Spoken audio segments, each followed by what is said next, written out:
Seorang raja memiliki banyak gajah dalam tentara perangnya. Ada seekor gajah yang sangat kuat, sangat patuh, dan sangat terampil, serta memiliki keterampilan perang terbaik. Dalam banyak pertempuran, dia dikirim ke medan perang, tidak pernah kembali kecuali dalam kemenangan. Dia adalah gajah kesayangan sang raja dari ratusan bahkan dari ribuan gajah lainnya. Sang gajah selalu berperang bersama sang raja, penguasa di wilayah barat tersebut. Waktu berjalan terus dan sang gajah semakin tua, sehingga baginda raja tidak lagi mengirimkannya ke medan perang. Tetapi gajah tersebut tetap menjadi bagian dari tim sang raja. Karena setiap saat ketika sang raja melihat gajah tersebut, dia menjadi senang, menjadi bahagia. Sang gajah tetap mendapatkan perhatian serta fasilitas utama dari sang raja. Suatu hari, sang gajah berjalan menuju tepi danau untuk minum. Ketika dekat bibir danau, sang gajah kakinya terjebak di lumpur di tepi danau. Setiap gerakannya bukan membawanya naik, namun semakin tenggelam perlahan.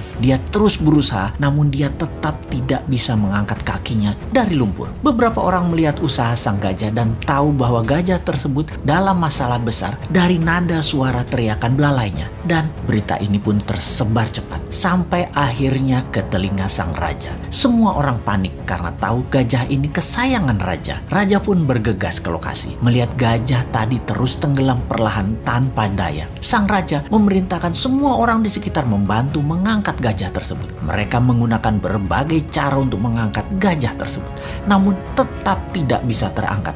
Ini bukan makhluk kecil, ini gajah yang besar. Dalam kegelisahan dan kepanikan raja serta orang sekitarnya, datanglah mantan Perdana Menteri penasehat sang raja dulu. Dia memahami situasi saat itu. Dia menatap sang gajah, kemudian menatap sang raja sambil mengatakan, "Baginda, mainkan genderang perang segera saat ini di sekitar danau. Mainkan dengan keras dan semangat." Raja pun terkejut dengan saran itu, namun dia perintahkan hal itu untuk dilaksanakan. Tak lama kemudian, genderang perang dimainkan, memainkan musik perang. Ajaib, mata sang gajah tua tadi berubah menajam. Tubuhnya mulai bergerak-gerak. Ada perubahan dari perilaku sang gajah kemudian. Sang gajah perlahan mulai bangkit dan tanpa bantuan siapapun, sang gajah perlahan menarik dirinya melawan sedotan lumpur dan bergerak naik serta kemudian berdiri. Semua orang terkejut, tak terkecuali sang raja. Ternyata bukan karena kekurangan atau kelemahan kemampuan fisik yang terjadi pada gajah tersebut. Yang dibutuhkan hanya suntikan semangat dari dalam. Dan ketika hal itu didapati,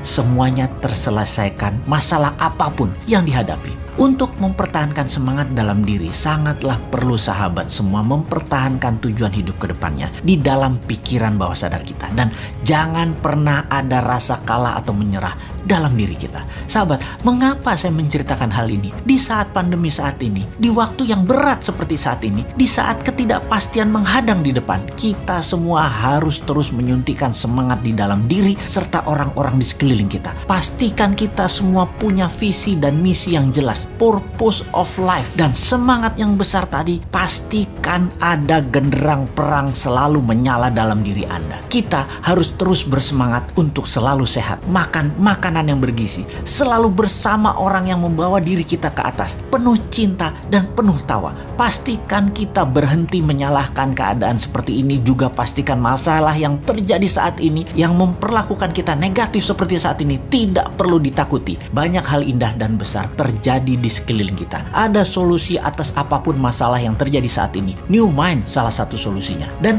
tak lupa, selalulah bersyukur atas apapun yang kita terima, bersyukur atas apa yang terlepas, dan bersyukur atas apa yang akan kita peroleh.